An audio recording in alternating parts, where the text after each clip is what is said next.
Será que é possível fazer uma boa prova do Enem no primeiro dia de linguagem, ciências humanas e redação em 5 horas e meia com alta pontuação, com qualidade? É sobre isso que eu quero falar com você hoje. Fala pessoal, eu espero que vocês estejam muito bem. Eu me chamo Samuel, sou acadêmico do curso de Medicina e eu estou aqui hoje para ensinar você 5 dicas e estratégias para você arrasar, detonar, fazer uma boa prova do Enem no primeiro dia. O primeiro dia é muito temido pelos alunos porque tem redação, que é uma das áreas que pontuam mais. Mas você não pode, sobretudo de forma alguma, negligenciar áreas de como linguagem e ciências humanas e focar somente em redação. Então vem comigo que a gente vai falar sobre isso hoje. Antes de mais nada, já vai deixando o seu like nesse vídeo, se inscreve no nosso canal, compartilha para outras pessoas para ajudar esse canal a crescer cada vez mais e vamos embora para as dicas. Primeira dica, conheça bem a prova do primeiro dia. É muito importante que você saiba qual o estilo das questões que vão cair naquela prova.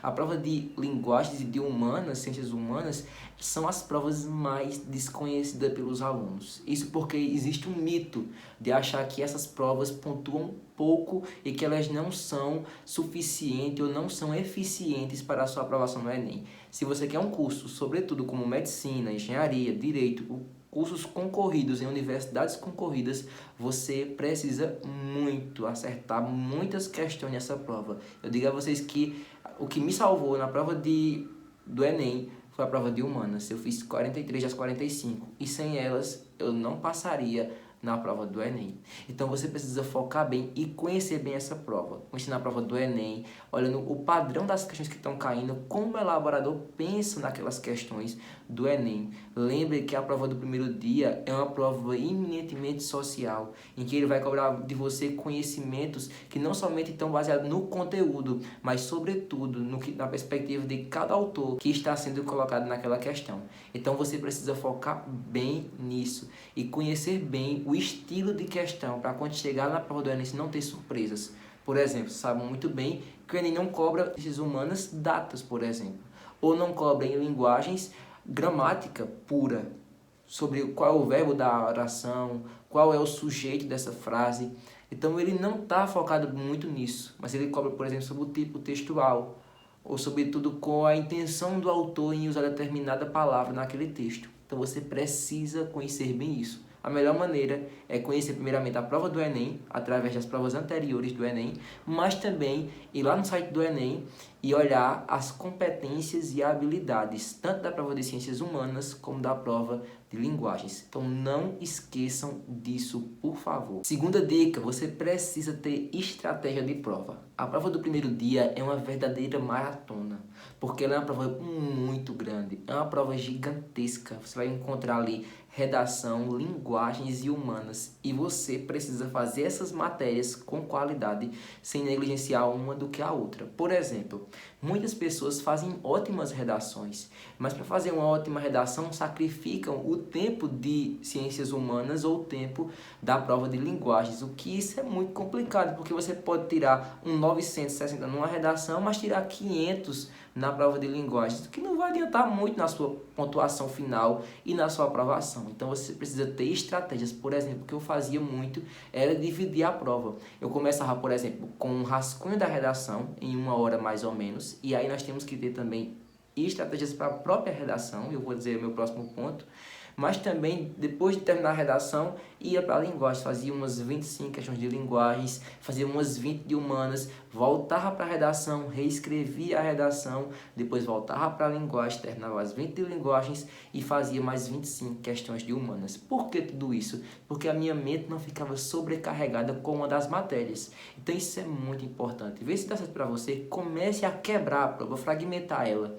Pode ser que isso ajude muito você a não ficar tão cansado como você ficaria se ficasse fazendo cada prova de uma vez, ou se você valorizasse uma área em detrimento de outra. Terceira dica, tem uma boa estratégia de redação. É muito comum as pessoas se encontrarem em 2 níveis sobre a redação. O primeiro nível é aquele tipo de pessoa que fica como uma louca procurando um monte de referências, um monte de contexto histórico. Para cada tema do Enem, fica imaginando, indagando, para usar ali numa tentativa de inovar, de ser diferencial, e também é um outro tipo de pessoas, um outro tipo de classe de alunos que ficam querendo colocar o mesmo padrão, o mesmo estilo de texto dentro de qualquer tema.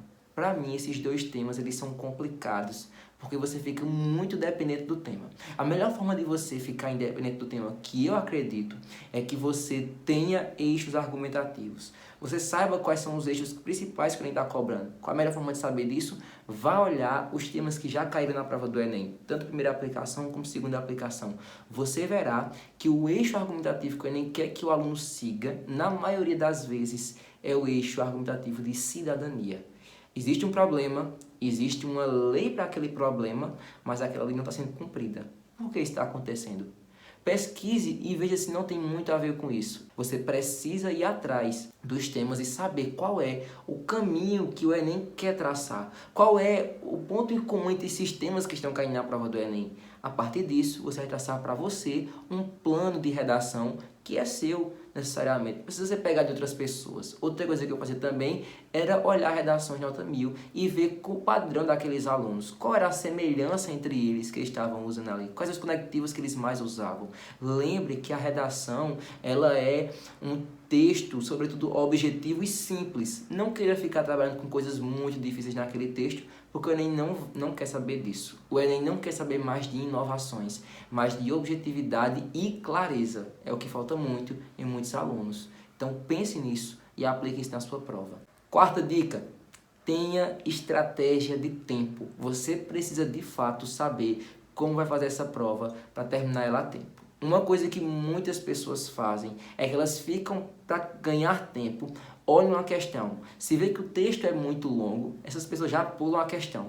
Mas se vê que o texto é pequenininho, então elas ficam na questão e querem fazer ela. Ou então, por exemplo, vê uma página da prova de linguagens, olha que tem muita imagem, preferem questões que têm imagens em detrimento de questões que têm um poema, por exemplo.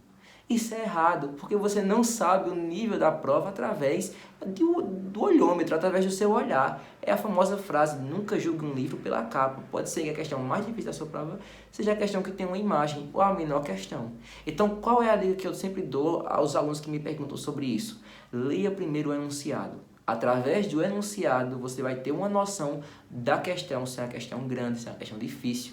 Às vezes o texto é gigante, mas quer só informaçãozinha do texto, que você não precisa necessariamente ficar lendo e relendo o texto várias vezes. Outra coisa, não fique relendo o texto mais de 2 vezes. Lê uma vez, lê a segunda vez, não está conseguindo entender, pula aquele texto, depois você volta para ele. A ideia é que você não perca tempo, então faça isso. Depois você vai voltar para aquela questão, se você terminar a prova antes do tempo. Então não tenha medo disso. Faça isso, que você vai fazer uma prova com qualidade e com eficiência, sem perder tempo. Quinta dica: aprenda a não ficar em dúvida entre 2 questões.